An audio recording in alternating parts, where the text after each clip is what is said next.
This is Special Chronicles, giving respect and a voice to people with special needs. I shudder thinking how the world can be so cruel. I lend my voice to those who can't. It's time we try, it's time we care, it's time we stand.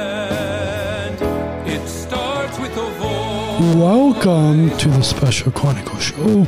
This is episode 511. My name is Daniel Smrokowski, and I'm the founder of Special Chronicles and the Special Olympics Southern Shriver International Global Messenger.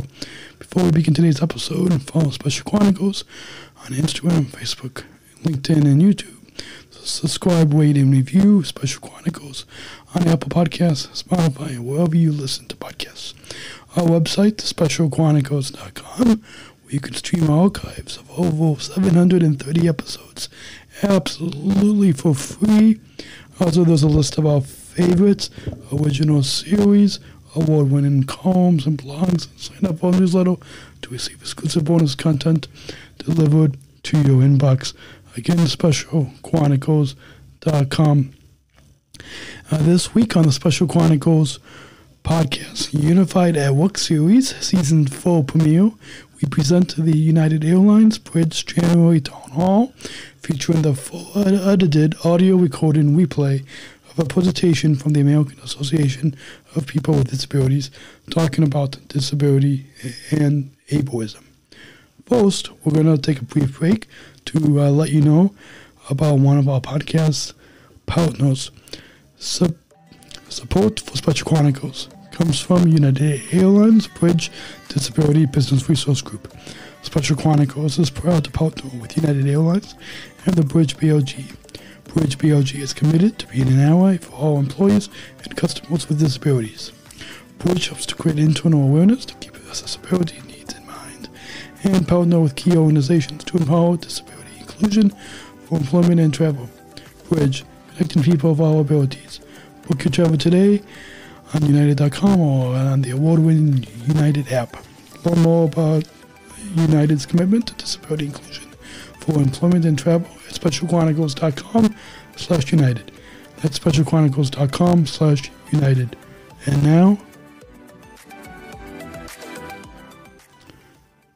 please put your virtual hands together as we welcome the American Association of People with Disabilities on the Special Chronicles podcast on specialchronicles.com. This is a real treat for all of us, and I'm just going to turn it over to you. Thank you. Thank you so much to United, to everyone on the Bridge team, and to Jill for that introduction and for the opportunity to speak with you all today. My name is Maria Town. My pronouns are she, her, hers. I am a white woman with brown hair pulled back in a ponytail. I'm wearing a white jacket, a red dress, and some pearls.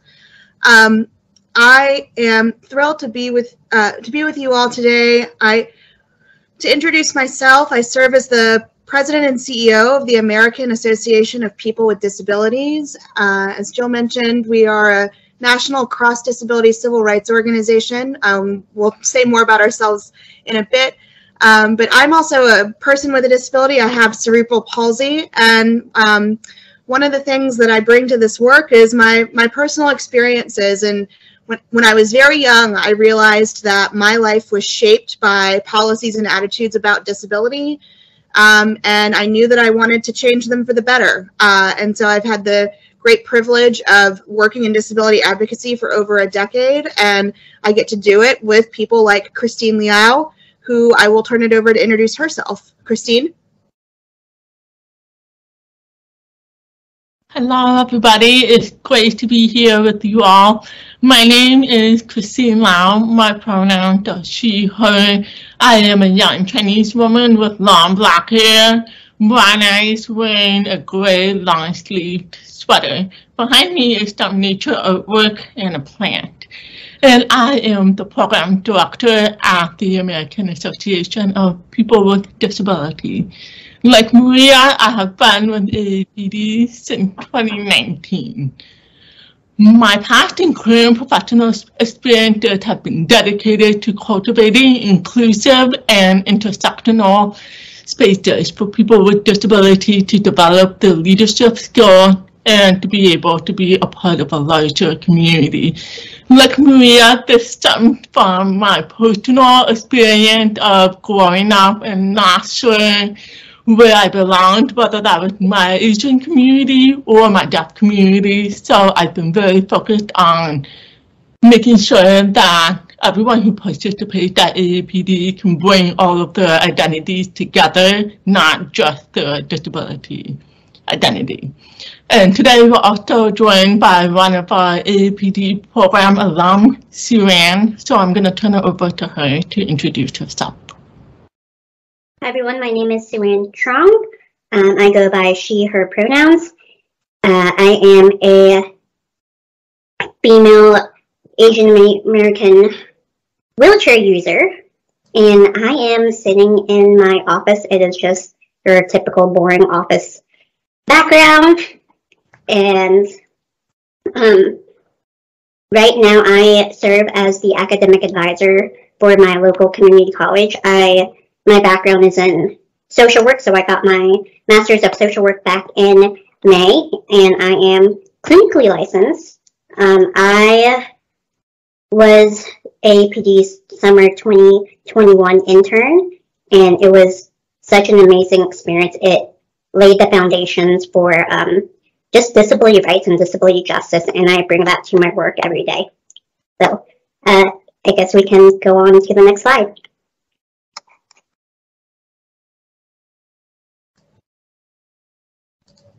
Oops. So this is Maria. Thank you so much, Xuan and Christine.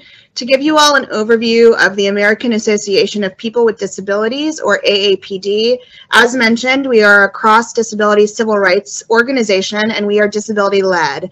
What that means is that we work on policies and programs that come from the perspective of all people with disabilities, whether that is blindness, mobility disabilities, deafness, cancer, long COVID, other chronic health conditions, and beyond. All of our staff are people with disabilities, and 75% of our board are people with disabilities.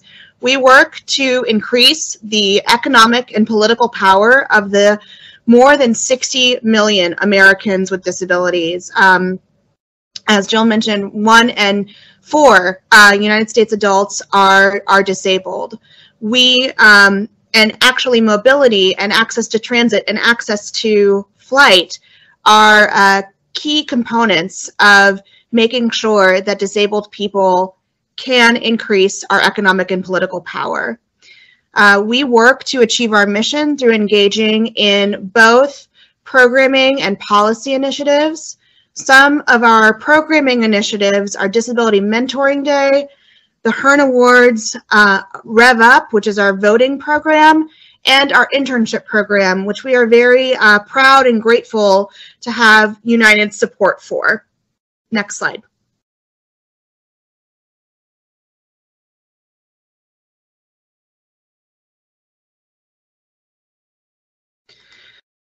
So to kick us off, we wanted to go over some definitions. When we mention disability, what we mean at AAPD is any mental or physical condition that impacts an activity of daily living or being perceived as having such a condition. And importantly, you do not have to identify as disabled to have a disability. One instance where we see this quite often is in older adults who may have different sight than they had previously in their lives, or different hearing, but they would never say that they have a disability. They might say that they're just losing their hearing or losing their sight. And from that example, one of the things we acknowledge is that anyone can become disabled at any point in time in their lives. Referencing another definition, one other term that's important to us at AAPD is ableism. And ableism is a system of assigning value to people's bodies and minds based on societally constructed ideas of normalcy, productivity, desirability, intelligence, excellence, and fitness. To continue, these constructed ideas of ableism are deeply rooted in eugenics, in anti-Blackness, misogyny, colonialism, imperialism, and capitalism. Ableism is a systemic oppression that leads people and society to determine that people's lives are based on their culture, age, language, appearance, religion, birth or living place, health or wellness, or their ability to satisfactorily reproduce, excel, or behave. And you do not have to be disabled to experience ableism. This definition was actually created by an AAPD alum, one of our Hearn awardees, T.L. Lewis. And I realize that sometimes it can be tough to fully understand a definition like that without some practical examples. And so now I want to ask Christine and Xuan, they want to share a tangible example of ableism for all of you. I guess I can go first. This is Xuan. So ableism is just like in social work, we call it an ism. So sexism, racism, ableism. So ableism is basically discrimination against people with disabilities, is how I would sum it up. And Christine, what about you? Thank you, Xuan. This is Christine. I think Maria and Xuan did a great job summarizing ableism and to help put it into practice. An example would be everyone thought that I could never take classes with other students. They were always asked if I want to be placed in a separate room, take a separate curriculum, because they did not feel like because of my deafness that I would be able to keep up with the material in class. So that is one example of ableism. Mm-hmm. This is Maria, an example of ableism that I've experienced. When I was in college, I studied Arabic, and I wanted to study abroad in Morocco, and my university would not allow me to study abroad in Morocco because they assumed it would be too inaccessible. So instead of working with me to figure out how I could study abroad, they made an assumption about what the environment was there and what my capabilities were, and just said, no, you won't be able to study abroad. Next slide, please, and I'll pass it to Christine. Thank you, Christine. I think Xuan is going to cover this slide. So Xuan, do you want to kick us off? Hello, this is Xuan, and we'll be talking about disability identity and disability pride. So the word disability, the more you say it, the less stigmatized it becomes, and the more common and socially acceptable it becomes. So, and the opposite is true, right? So the less you say a word and the more you avoid that word, the more stigmatized it becomes and the more taboo it becomes. So in the disability community, we always encourage the word disability. So we say disability is not a bad word. And then there's with disability, there's a couple of different ways that people might identify themselves. So the first one is called identity first, and it's using the word disabled. So I would say I am disabled, just like I would say I am Asian American. So it's owning that full identity and incorporating it into my everyday well-being. And this is who I am. This is a part of me. Whereas persons with a disability is, or person first, known as person first language, is more commonly used, and it's really popular in the academia world, and it's saying you put the person first, and then the disability is the secondary. So the more common phrase is persons with a disability, or I have a disability, versus I am disabled. So everyone has a different experience and relationship with their disability. So I was born with my disability. So I've had a lifetime to live with it, to get used to it. Whereas someone might have entered the community last week and they're just not used to this world yet. So they might want to identify as having a disability instead of being a disabled person. So the general rule of thumb is just to meet people where they are, because everyone has a different relationship with their disability. And with that, I will turn it over to you, Christine. This is Christine. Thank you so much. Maybe move on to the next slide. So I wanted to talk about one of AAPD's signature program, the summer internship program. And a lot of this is very focused on cultivating stronger disability identities, which Xuan will talk about in the next slide. But for now, I wanted to give an overview of our internship program, which Maria mentioned earlier, that we are so grateful for United Airlines for supporting our internship program.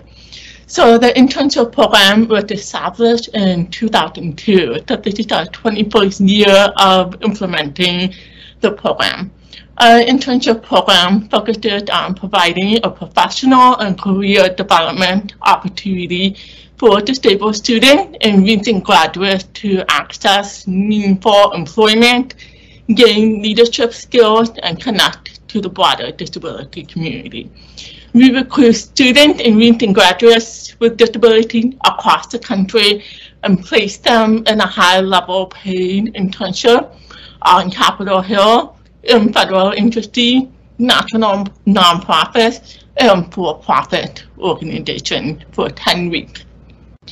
We know that accessing internship can pose a lot of barriers, so in order to minimize any barriers, we cover the transportation to and from DC, provide accessible housing, and because of the pandemic, in the last 3 years, AAPD has also provided opportunity to join in DC in person or remotely. Interns are also paired with a mentor based on their personal and career interests to support them in their career growth. And interns also participate in a disability advocacy certificate program. This prepares our interns to be effective and knowledgeable advocates in their local community, on the state level, and on the national level. We are very proud of this program, and we are very proud of all of our alum that come through this program.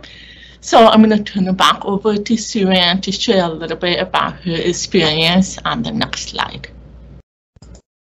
This is Xuan again.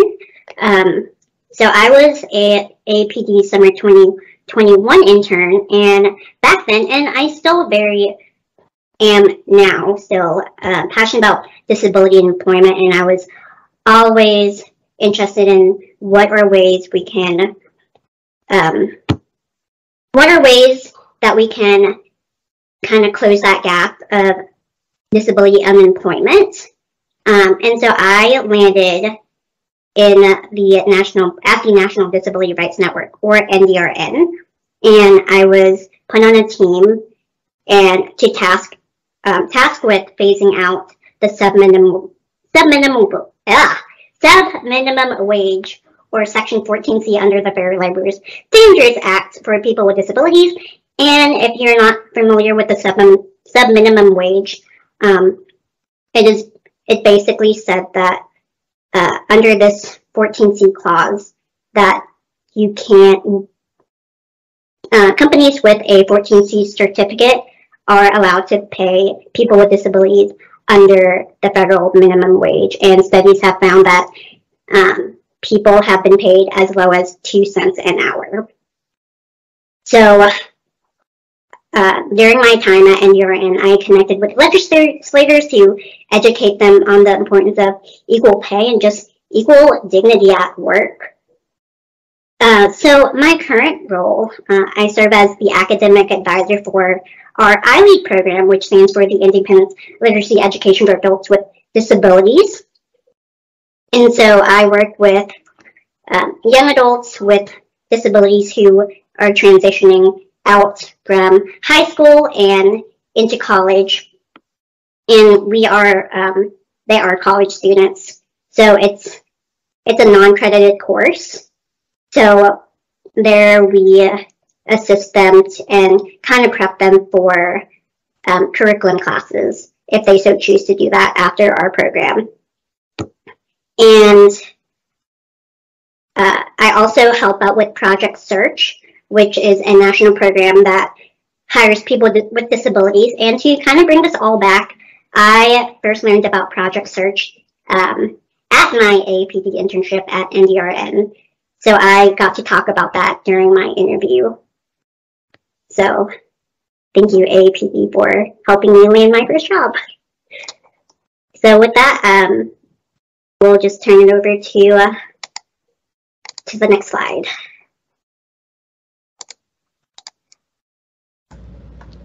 So this is Christine. So I know that all of you are interested in learning of how to make flying and the flying experience more accessible for people with disabilities. So we all wanted to take the time to share our personal experiences. I do want to disclose that before I identify as a deaf person, another deaf passenger may have a different experience. So I want to reiterate what Xuan shared earlier, is that everyone has a different relationship with their disability, and because of that, the accommodation might be different as well. So just because I share my experience as a deaf passenger does not mean it can be applied to every other deaf passenger. But we kind of broke it down into different categories while flying. So the first is, we all book a plane ticket, and there's a section where you can indicate what access needs you have. So often I would indicate that I'm hard of hearing or hearing impaired, which is the option on there.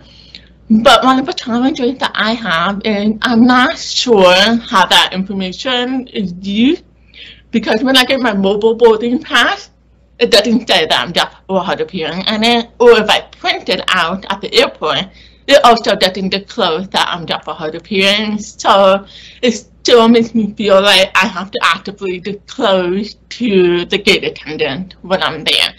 So when I arrive and I find my gate, I'm not sure if they are expecting me or if they know where I am.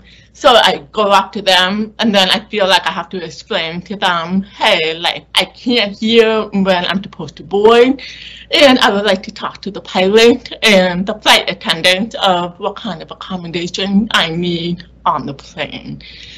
Sometimes the gate attendants are not sure what to do with me, so they just stand over here and I'll tell you what to do, and then I'm not sure if they'll get overwhelmed with everyone boarding, that they may remember me or may not remember me.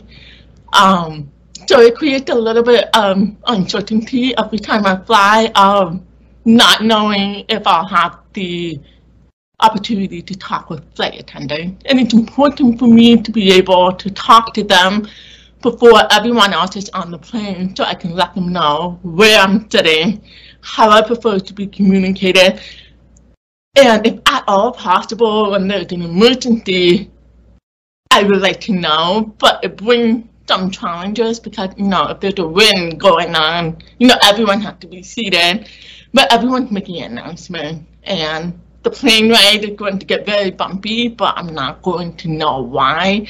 So I get very anxious when a lot of those things happen, because I'm not sure if it's just bad weather or if there's more dangerous things happening on the plane. So those are some of my experiences and challenges that I experienced while flying. I'm going to turn it over to see if Maria or Xuan want to share their experience.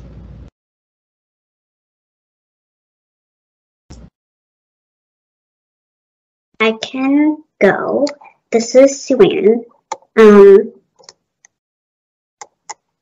When I get on the plane, I am the last person to get off the plane.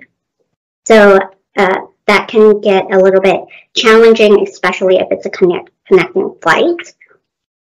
When I'm usually with someone, I usually have a personal care assistant with me.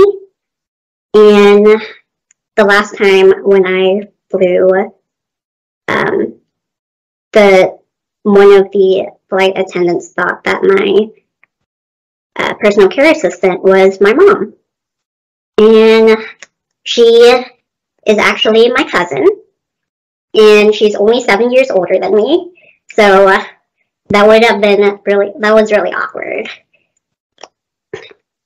So going back to the deplaning, during short layovers, often my wheelchair gets lost.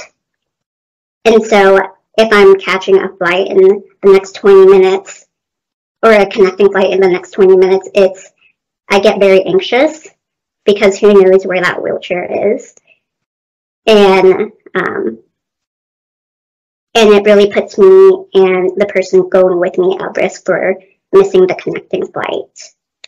And then when I do get it back, I often notice that my wheelchair is a little bit more bent out of shape.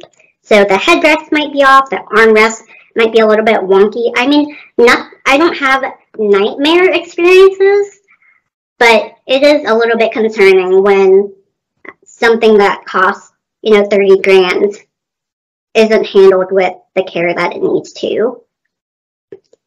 And then going along with that point, I've seen people try to pick up my powered wheelchair, and that is a 305-pound chair. So it's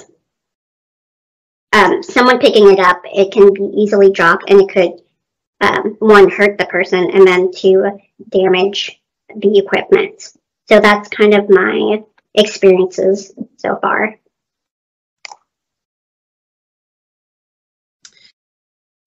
This is Maria. So I have a mobility disability, but I do not use my own mobility device when I go to the airport. I use wheelchair assistance. And so similar to Christine, I typically disclose my need for wheelchair assistance when I'm purchasing my ticket. However, that is not indicated on my mobile ticket. And so even though I have trouble standing in line and balancing, I have to make sure I go to the check-in counter to get a boarding pass that has pre-board wheelchair listed on it. And it is actually very important that I get this because many people assume that disability looks a certain way. And just this weekend, I was accused by a gate agent of just sitting in a chair and trying to get pre-boarding instead of having an actual need. And I had to work with her and show her, no, my ticket does indicate that I need this. I promise I may look young, but I am actually disabled. And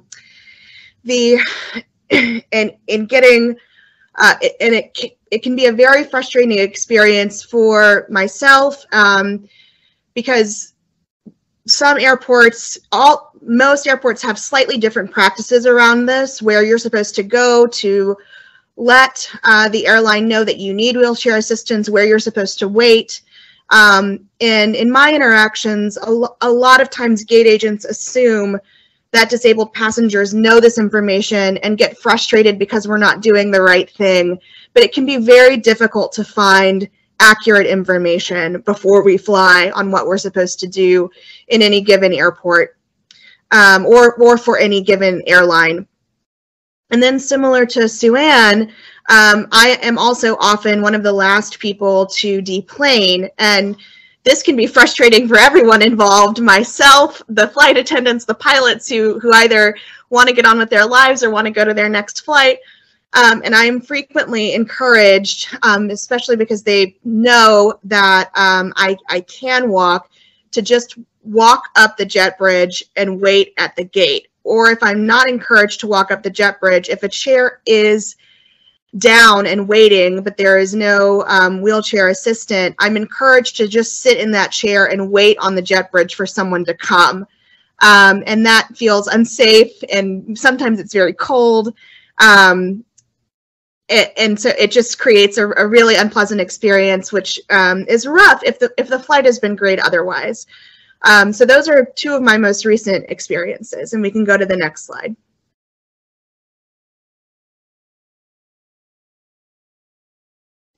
So we've prepared a list of do's and don'ts to help prevent some of these experiences that Christine, Xuan, and I have described.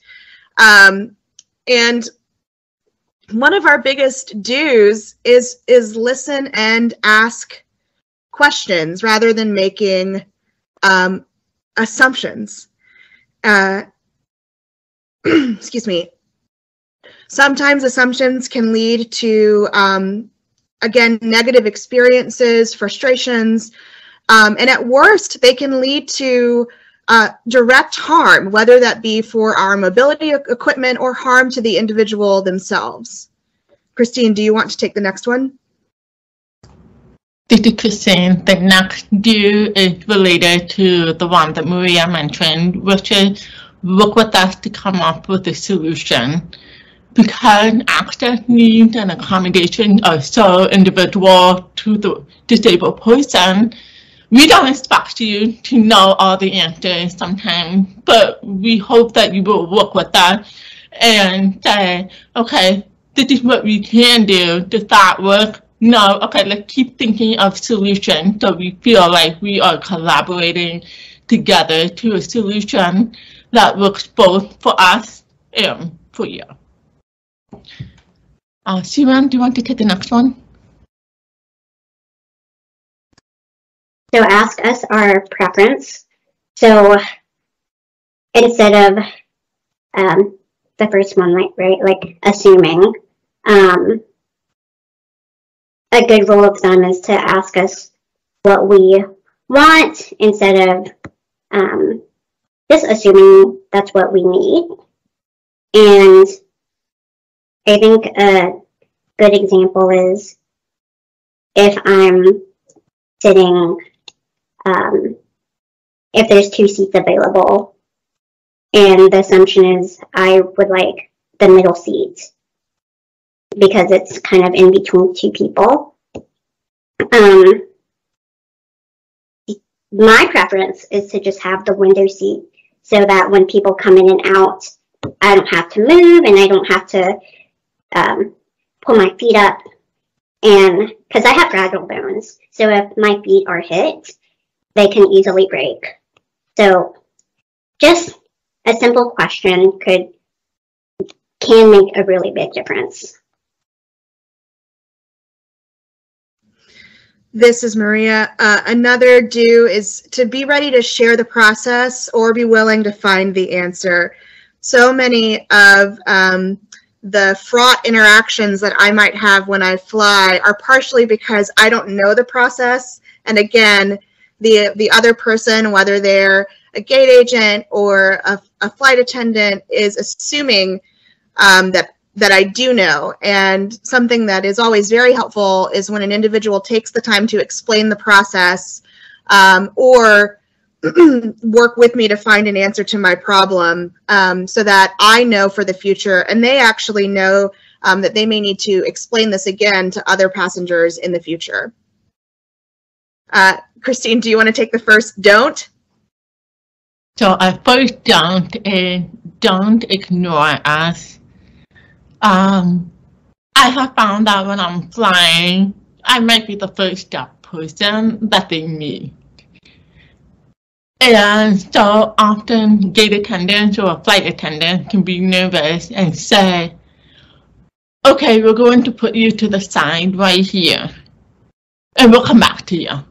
And then I'll be waiting a very long time because, gate attendants are very busy with rebooking people's flight or upgrading them to different seats. And I just never know what the next step of action is. So it's similar to what Maria just did of the do, is share the process with us. So if you are not able to give me an answer, at least say something like, I will be back in 5 minutes. I just need to find the answer. I would be more comfortable with that than being told to be sit on the side and wait and not know any time frame or if they're going to come back to me.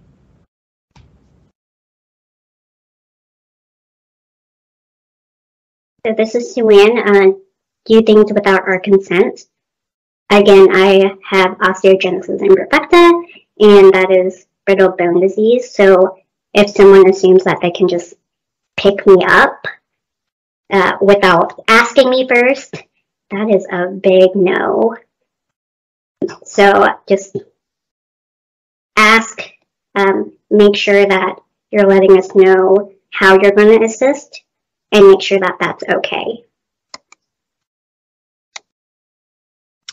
This is Maria. Our next don't is make a big deal about it. And I'm sure each of us can have examples of this too.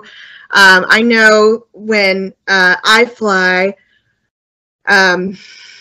oftentimes flight attendants think they're being supportive when they make comments about my ability to get up out of the chair and walk to my seat. One of the things that I've learned how to do is to lift up the armrest on that faces the aisle, and they'll say things like, oh, wow, you must be a professional. And I'm not a professional, but I am the president and CEO of a national civil rights organization and fly frequently. But instead of coming away from that feeling supportive, what I actually feel is that I'm being patronized and treated like a child because that's what they expect of me when they make that big deal. On the opposite end, sometimes airline staff can make a big deal out of providing accommodations when in reality accommodations are civil rights that we have fought for. They're not big deals. They should be commonplace and common practice and the standard of how airlines do business. Christine, I'll pass it to you. This is Christine. I think Maria kind of touched on the last don't. So for the interest of time, I'm going to ask that we move to the next slide so we can continue with all of that. So I'm going to go back to the do column. And we have talked about how to make us feel like a valued customer, and a lot of this will relate to the do that we mentioned earlier of working with us, communicating with us. It's okay if you don't know the answer, but we also want to feel like we have a part in the process and that we are being treated equally to non-disabled passengers experienced while flying. I'm going to jump to the next two, and then I'll have Maria and Xuan cover the rest of the don't. But often, like Maria, Xuan, and I have shared, we might be the first disabled person that you meet. And we hope that, like Xuan said, the more that you say the word disability, the less stigmatized you become. Similar thing here, the more you share about your experience, whether it's with your colleague of, hey, I met a deaf passenger, this is something I learned today, I just wanted to share it with you in case you also have a deaf passenger or someone who is a chair user or may need assistance deplaning. These are what I found works. So sharing the positive experiences and the takeaways that you have learned from that, and hoping that when you learn those things, or if you witness a disabled person being treated unfairly or if they are being devalued, you bring that up to the organizational level and advocate for us. AAPD, a civil rights organization, is doing a lot of advocating, but it's always great when our allies and our partners are also advocating as well internally to improve best practices or training or resources available to both passengers with disabilities as well as the frontline workers. So I'm going to pass this to Xuan to kick us off with the first dump. So the first one we have is to get frustrated or upset because we didn't know how the process works. We do not work at an airline. I worked at a college, which is not an airline. So when people get frustrated or upset because we just want accommodations or we just want equal access, it really demoralizes and makes us feel not that great and not valued as a customer. This is Maria. I'll cover the last two since they're related. So one don't we have is to not to talk to the people we are traveling with instead of talking directly to us. This happens to me quite a bit. I will travel with my partner and airline staff, the wheelchair assistants will talk directly to her instead of talking to me. And she has to be the one to say, you should talk to Maria. That's the person you're actually asking about. I'll put a caveat here. Like Xuan mentioned, everybody's going to have their own preference around this, but the default should be to talk to the person with a disability, and then they can indicate to you if instead they would like someone else to speak on their behalf. And then relatedly, sometimes we do travel with personal attendants or personal assistants, like Xuan mentioned, but oftentimes we might be traveling with our family member or our friends who are not providing any kind of personal assistance. And so, as we've mentioned many times, it's really important to talk directly to the individual and to let them mention their preferences and reference who they're traveling with if they want to reference who they're traveling with at all. So we'll go to our final slide now, which is a thank you. Thank you all so much for having us. Thank you to Bridge for all of your work. We have lots of resources and would definitely be open to continuing communication and relationships. And again, we are so grateful to United for your partnership. Christine or Xuan, would you like to add anything? Thank you for the opportunity to just let us speak and share our experiences with you. It really means a lot that our voices are being heard. This is Christine. I think the only other thing I'll add in on the next slide, when you all have the slide deck, we included some links to things that we referenced during our presentation, including AAPD's website, our internship program, book recommendation, the TED Talk by Sarah Young, titled Not Your Inspiration. It is a great TED Talk, and I recommend everyone to watch it. But we are happy to answer any questions with the remaining time that we have. Thank you, Christine, Maria, and Xuan for your educational presentation. I'm Daniel Smrokowski. I'm one of the original Special Olympic Service Ambassadors here at United Airlines. And first, before we get to a few questions that are coming in, I want to acknowledge that there's lots of people thanking you all for sharing your experiences traveling. And it's so important for us at United Airlines to hear so we can do better to improve the experience for all of us with disabilities. I know we talk a lot here in the US, but because we are a global airline, for those with disabilities across the globe. So we'll begin with Christine. We've got one question. I imagine it's difficult at the gate to get announcements and other information.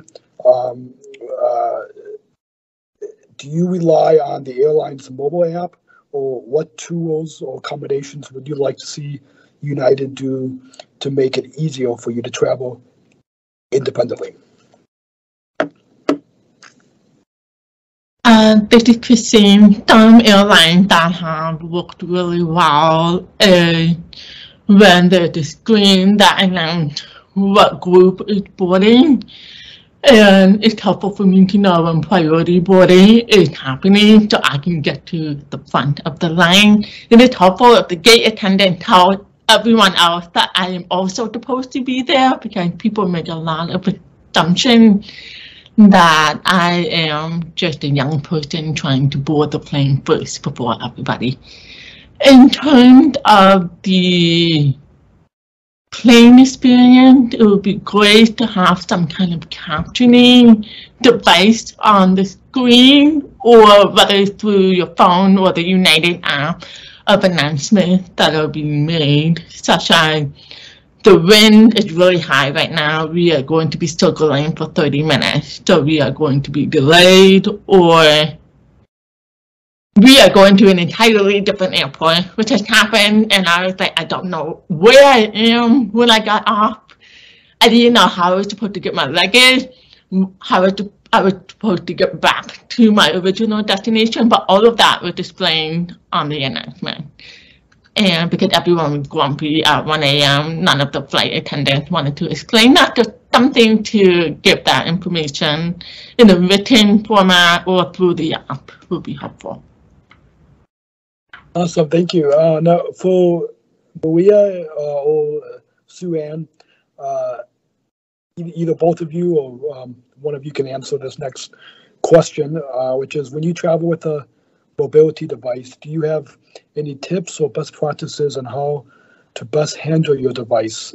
By that we mean, how would you like your device to be handled by ramp agents and supervisors that take your device on and off the aircraft? This is Xuan. So before I board the plane, we always give a brief tutorial to whoever is right there to on how to handle the powered wheelchair. So we show them the power switch. We show them how to put it on manual. And each equipment is different. So a powered wheelchair is going to be a lot different than a manual wheelchair or a scooter. So it just depends. This is Maria. Just to add to that quickly, one thing that I've seen a lot of power chair users say is that they wish baggage handlers and other staff would stop trying to fold their chairs. Most power chairs do not fold, and I think everyone should just learn that. And then for the other piece to this, and Xuan mentioned this, no one should feel as if they have to lift a 300 to 400 pound device. And so I do think it is really incumbent on airlines or airports, I'm not sure who's responsible for this, but to provide baggage handlers with the equipment that they need to lift these devices so that they're safer and our equipment is less likely to break.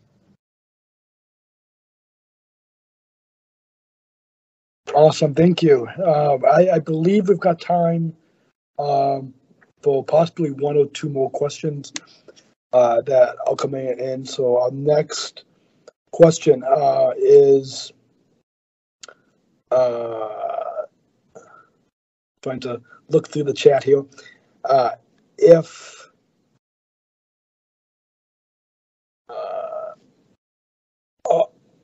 there any places where you find, let's skip that one. let me go to this last question here. It's a fine line between disclosing your disability so airlines can provide accommodation and protecting your privacy. Any thoughts on how you feel about disclosure as a passenger?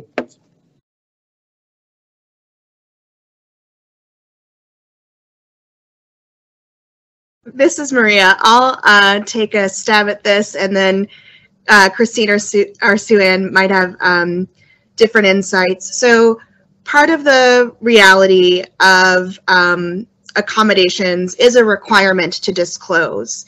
Now, disclosure is an extremely personal decision, but one of the things that I think is very important for people to understand is that when you disclose, you don't need to provide your specific diagnosis. You don't need to let people know what medications you're taking. All you have to say is, I have a disability and I need these accommodations in order to fly or in order to work. And so I do think there are ways that you can protect your privacy by actually being very specific about what information you disclose and to whom. But to one of Christine's earlier points, I actually think it will make passengers with disabilities feel more comfortable disclosing their disabilities when they're booking their tickets if they know where that information is going, who it's being seen by, and how it's being used. And that's true for United employees as well. When an employee discloses, whether it's their direct manager or someone in HR, they should have a sense of how that information is being documented, where it's going to be held, and who else is going to see it. Christine or Xuan, do you have anything to add?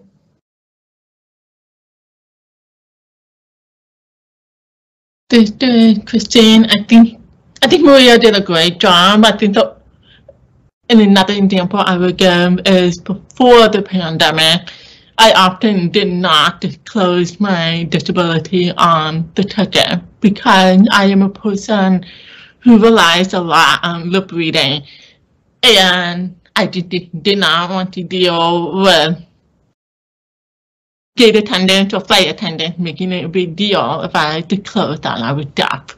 But due to the pandemic and due to the mask mandate, it was an interesting juxtaposition between the two, where I did need to disclose in order to be able to communicate more effectively with the airport staff.